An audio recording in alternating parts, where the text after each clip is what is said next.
I just finished my new favorite book on people relations, How to Win Friends and Influence People by Dale Carnegie. This book is even better than the 40 Laws of Power, so let's talk about it. Check the mic and make sure it sound right, boy.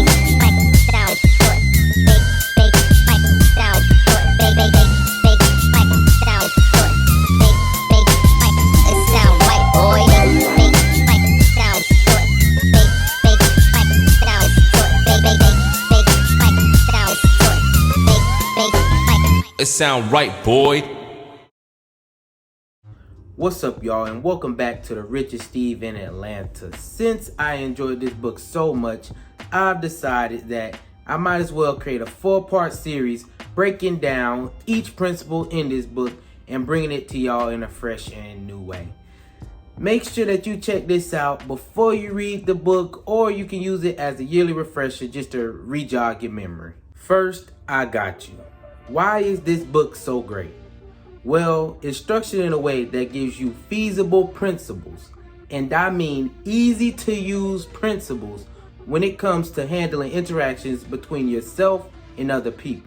These 4 areas are fundamental techniques in handling people, 6 ways to make people like you, how to win people into your way of thinking, and be a leader, how to change people without giving offense or arousing resentment.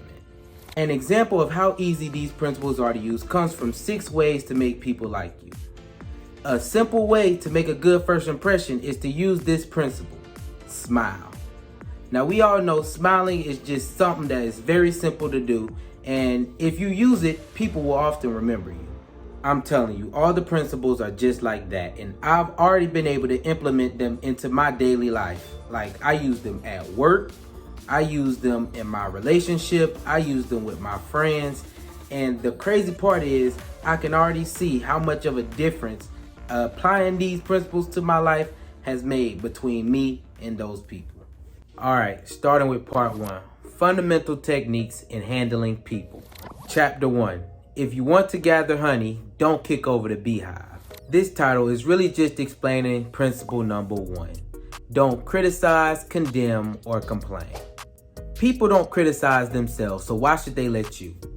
Anytime you decide to criticize somebody, all you're doing is attacking their ego, which can cause them to resent you or condemn you in return. Instead, you should try to be more understanding and try to think about why they think the way they do. When I first read this part, I thought to myself immediately, dang. There are so many situations that I've been in personally where I could have handled this better. But instead of being understanding, I wanted to be real with the person, criticize them. And then I thought back, like, it really accomplished nothing. They didn't change. I didn't get anything I wanted. We just both over there upset in the end. Chapter 2, the secret of dealing with people.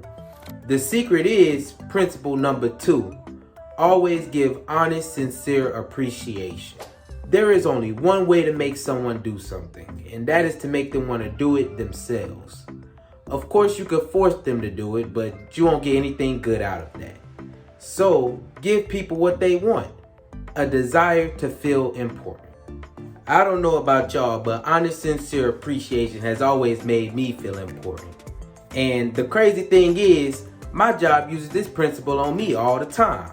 They say, Steven, we appreciate all the great work you've been doing out here. You've been able to adapt so quickly and are an important part of the team. Y'all know I just ate that up. Now I'm working harder and doing even more around the place just cause. Sadly, most of us haven't figured this out yet. So anytime somebody does something wrong, we criticize, condemn, or complain about it. Then, when they do something good, they'll never hear about it. So, let's decide to do the opposite and use principle number 2. Give honest, sincere appreciation. Chapter 3. He who can do this has the whole world with him. He who cannot walks a lonely way. If you can understand that title, then you'll understand this next principle. Arouse in the other person a eager want. Basically, don't think about what you want. You have to think about what other people want. Just think about it. No one is interested in what you want, but they are interested in what they want. So in order to influence people, you have to talk about what they want and how they can get that. Now, this isn't to manipulate people into getting everything that you want. Instead, it's a win-win situation because everybody will, in the end, get what they want. Like, go back to all those times you cleaned your room before you asked your parents to go to the party. The only reason you cleaned the room is because you knew that they was going to ask about it. And if you said, yes, my room is clean, they were going to say, yes, you can go to that party. So why not just continue to do that in your everyday life, giving people what they want? That way, everyone wins. If you made it this far, do me a favor, like, subscribe, and leave a comment. Before we leave though, always remember the fundamental techniques in handling people.